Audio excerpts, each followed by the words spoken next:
एक छोटे परिवार की एक छोटी सी बच्ची ने किस तरह अपने माता पिता को उचित राय देकर अपने परिवार की हर समस्याओं का निवारण कर दिया।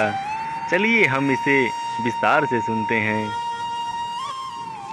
एक औरत ने 3 संतों को अपने घर के सामने देखा। वह उन्हें जानती नहीं थी। उसके मन में संत सेवा की भाव जगी। औरत ने कहा, कृपया भीतर आइए और भोजन करिए। संत बोले, क्या तुम्हारे पति घर पर हैं?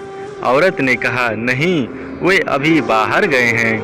संत बोले, हम तभी भीतर आएंगे जब वह घर पर हों। शाम को उस औरत का पति घर पर आया और औरत ने उसे यह सब बताया। पति बोला, जाओ और उनसे कहो कि मैं घर पर आ गया हूँ और उनको आदर सहित बुलाओ। औरत बाहर गई और उनको भीतर आने के लिए कहा। संत बोले, हम सब किसी भी घर में एक साथ नहीं जाते।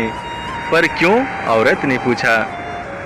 उनमें से एक संत ने कहा, मेरा नाम धन है। फिर दूसरे संत की ओर इशारा करके कहा, इन दोनों के नाम सफलता और प्रेम है। हम में से कोई एक ही भीतर आ सकता है। आप घर के अन्य सदस्यों से मिलकर तय कर लें कि भीतर किसे आमंत्रित करना है। औरत ने भीतर जाकर अपने पति को यह सब बताया। उसका पति बहुत प्रसन्न हो गया और बोला, यदि ऐसा है तो हमें धन को आमंत्रित करना चाहिए। हमारा घर खुशियों से भर जाएगा। तब पत्नी बोली, मुझे लगता है कि हमें सफलता को आमंत्रित करना चाहिए।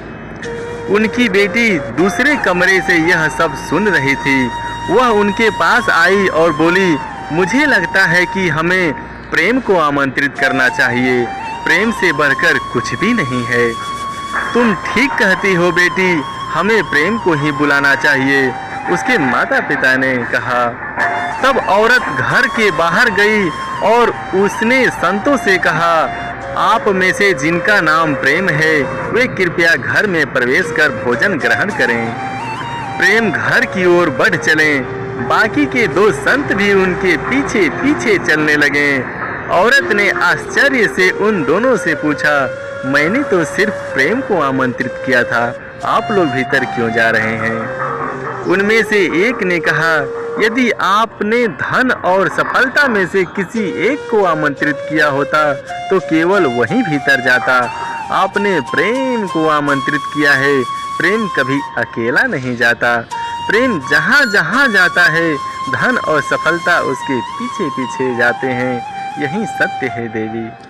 हर हर महादेव।